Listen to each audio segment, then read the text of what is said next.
Hello everyone, I am Aditya Joshi. Welcome back to our channel. काफ़ी सारे बच्चों ने मुझे अभी रिसेंटली कांटेक्ट किया कि भैया अब मॉप अप राउंड्स वगैरह भी हो रहे हैं और हमें कोई कॉलेज नहीं मिल पा रहा है, हमें गवर्नमेंट सीट नहीं मिल पा रही, हमें एमबीबीएस करना है, अब हमारे पास क्या ऑप्शन रह जाता है, या फिर भैया अब हम क्या करें। बेसिकली हम लाइफ में स्टक फील कर रहे हैं। तो इस वीडियो में यही चीज़ें डिस्कस करूंगा कि अगर आपका रिजल्ट 2023 का अच्छा नहीं आया तो आपको क्या करना चाहिए, आपके पास ऑप्शंस बेसिकली क्या हैं। ये पूरी video as a student perspective रहेगी, क्योंकि I am an MBBS student and an Unacademy educator. तो मुझे लगता है कि मैं ठीक है तुम्हें गाइड कर सकता हूँ। पहली चीज़, अब इन सारे आउटकम्स को जो मैं तुम्हें समझाऊंगा इस वीडियो में, उसको मैंने दो पार्ट्स में डिवाइड किया है। पहला पार्ट है जिसमें तुम्हें MBBS की फील्ड नहीं छोड़नी है। दूसरा पार्ट है जिसमें तुम्हें ब्रांच ही चेंज कर लेनी है। समझ गए? पहला पार्ट ये उन बच्चों के लिए जिन्हें लगता है नहीं भैया मुझे MBBS ही करना है, मुझे एक MBBS डॉक्टर ही बनना है। दूसरा पर्सपेक्टिव उन बच्चों के लिए होगा जिन्हें लगता है कि ठीक है मैं कोई भी मेडिकल फील्ड में खुश हूँ, मेडिकल ना मिले तो भी खुश हूँ, क्लिनिकल रिसर्च वगैरह मुझे उनसे फ़र्क नहीं पड़ता है, MBBS डॉक्टर ना बनूँ चलेगा। सबसे पहली बात, किसको कौन सा पार्ट ऑफ वीडियो देखना चाहिए। पार्ट ऑफ वीडियो नीचे डिवाइडेड होगा, किसको कौन सा देखना चाहिए। तो पहली बात, आज से तुम 10 साल बाद सोचो। आज से 10 साल बाद अगर तुम्हें लगेगा किसी MBBS डॉक्टर को देख के कि I could have been that person, लेकिन मैं नहीं हूँ, तुम्हें रिग्रेट फील होगी, तो तुम्हें MBBS लेना चाहिए। सेकेंड चीज़, तुम्हें देखना है कि तुम क्या चूज़ करोगे और उसके बाद तुम्हारा फ्यूचर में पैसे के पर्सपेक्टिव से कैसा फ्यूचर तुम्हें दिखाई दे रहा है।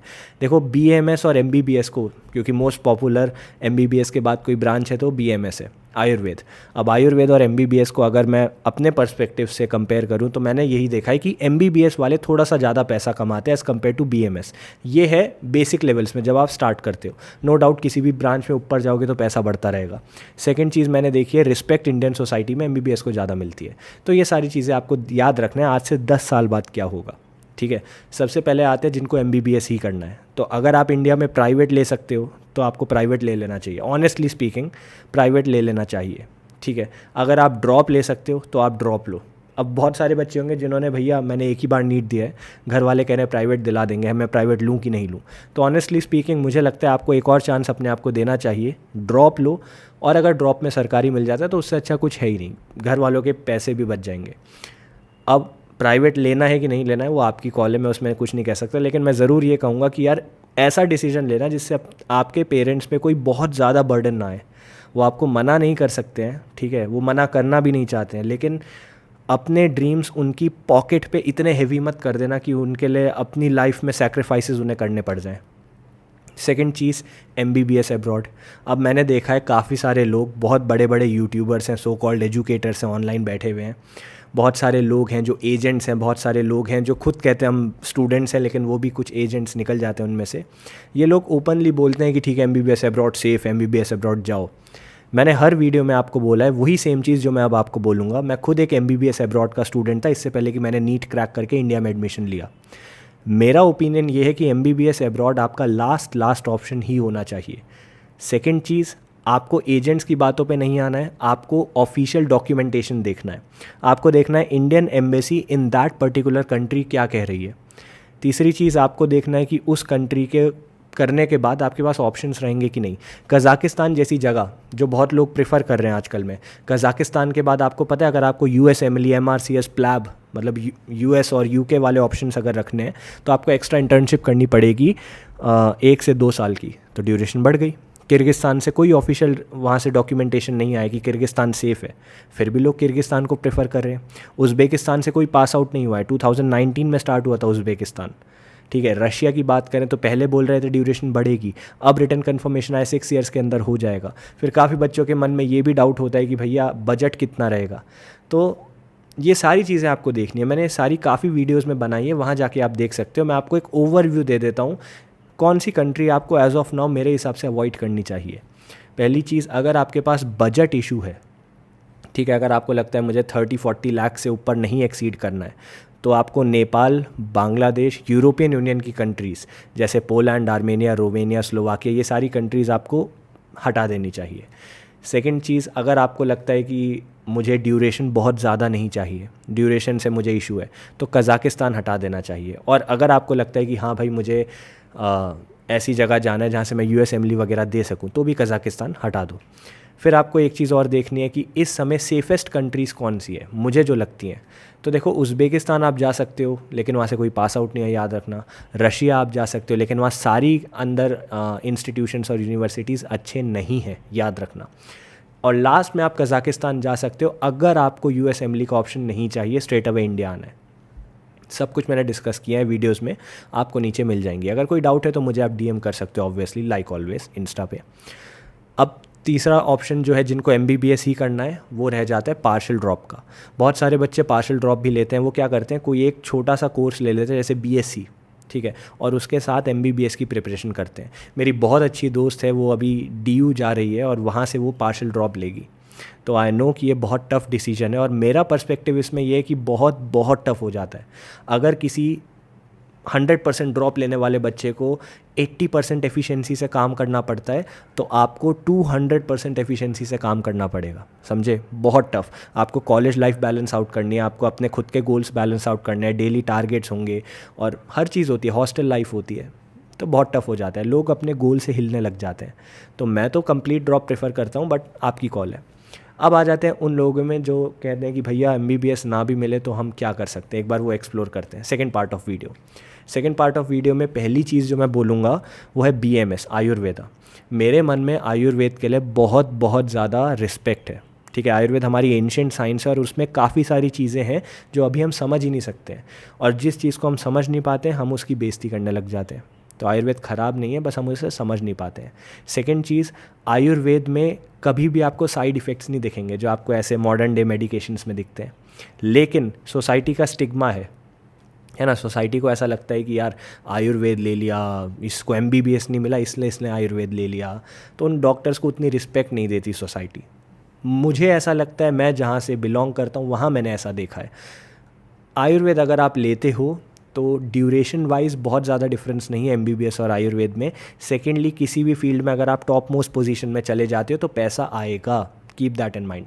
वो बॉटम प्लेसेस में होता है जहाँ पे आप देखते हो आयुर्वेद एमबीबीएस और आयुर्वेद करने के बाद थोड़ा सा डिफरेंस रहता है, कितना पैकेज या कितना पैसा कमा पाओगे। सेकेंड चीज़ है फिजियोथेरेपी और बाकी सारी चीज़ें, ठीक है। फिजियोथेरेपी वगैरह भी आप कर सकते हो, लेकिन यहाँ पे बहुत बड़ा फैक्टर आ जाएगा, दो चीज़ होगा। पहला, पीजी के समय क्या करोगे, ठीक है। यूजी में, अंडर ग्रेजुएशन में आपने कर लिया, ये बीएमएस भी कर लिया, पीजी में क्या करोगे? पीजी ऑप्शंस क्या हैं आपके पास? आपको बाहर जाना है, इंडिया में रहना है। बहुत सारे लोग डेंटिस्ट्री चूज़ करके इंडिया से बाहर चले जाते हैं, तो आपको क्या करना है, आपको देखना है। सेकेंड चीज़ आपको देखनी है, ठीक है मैंने ब्रांच चूज़ कर लिया, आज से 10 साल बाद इसका स्कोप कितना रहेगा।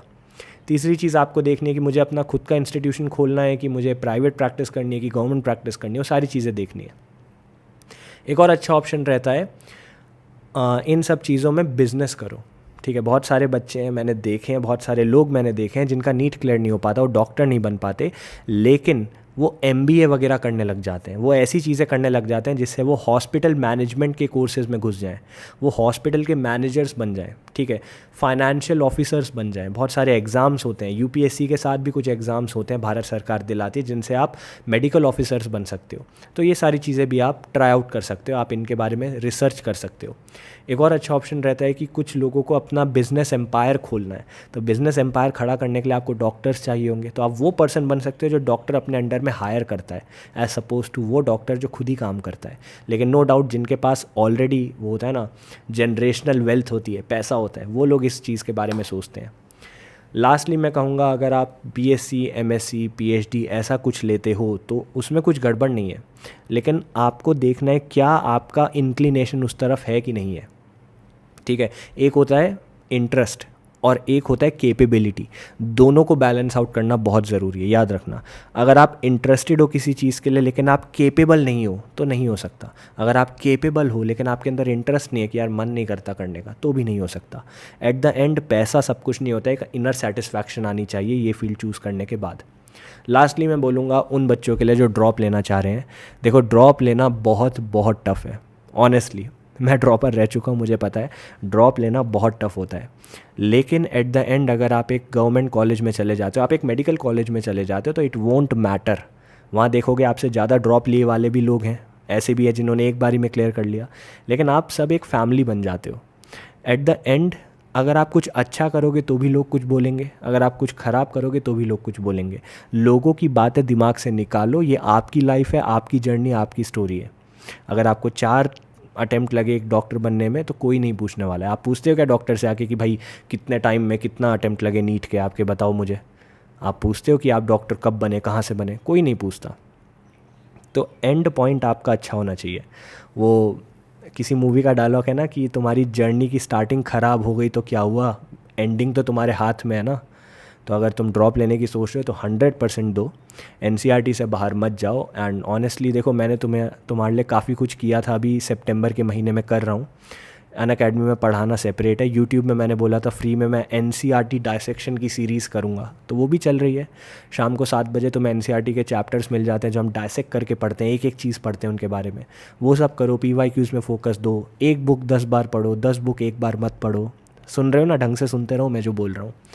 10 मेंटर्स मत चुनो, एक आदमी चुनो जिसके साथ तुम्हारी वाइब मैच हो जाए। Personalise time tables and goals बनाओ, अपने हिसाब से सोचो, ये नहीं कि वो ऐसा कर रहा है तो मैं भी करूँगा। टाइम बेस्ड स्टडी मत करो, गोल ओरिएंटेड स्टडी करो। ये सारी चीज़ें करो, नो डाउट तुम्हारा नीट क्रैक हो जाएगा।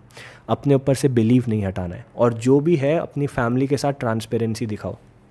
बहुत सारे लोग मैंने देखे, मैं भी ऐसा था, ठीक है, मैं भी ऐसा था, मैं जज नहीं कर रहा हूँ, मैं ऑनेस्टी बता रहा हूँ।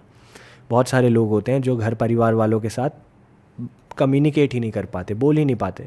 घर परिवार वाले ज़बरदस्ती बीएमएस में डाल देते हैं, ज़बरदस्ती बीएससी करा देते हैं, और उनका मन होता है ड्रॉप लेने का। अगर आप ऐसे हो तो घर वालों से बात करो कि अभी हम सेटलमेंट की तरफ जा रहे हैं, कि हाँ भाई एटलीस्ट फ्यूचर सिक्योर होगा, लेकिन मैं इस फ्यूचर में सेफ़ नहीं फ़ील कर रहा हूँ, मैं इस फ्यूचर में संतुष्टि वाला जो माइंडसेट होता है वो फील नहीं कर पा रहा हूँ। तो घर वालों से बात करो, उन्हें समझाओ आपका माइंडसेट क्या, आपकी पोजीशन क्या, आपके गोल्स क्या, आपका विजन क्या, आपको क्या बनना है।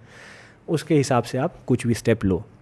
बाकी अगर कुछ भी हेल्प चाहिए तो I am here for you. हार नहीं माननी है, ठीक है, हार नहीं माननी है। ऑल द बेस्ट, एंड बताना क्या होता है। Thank you.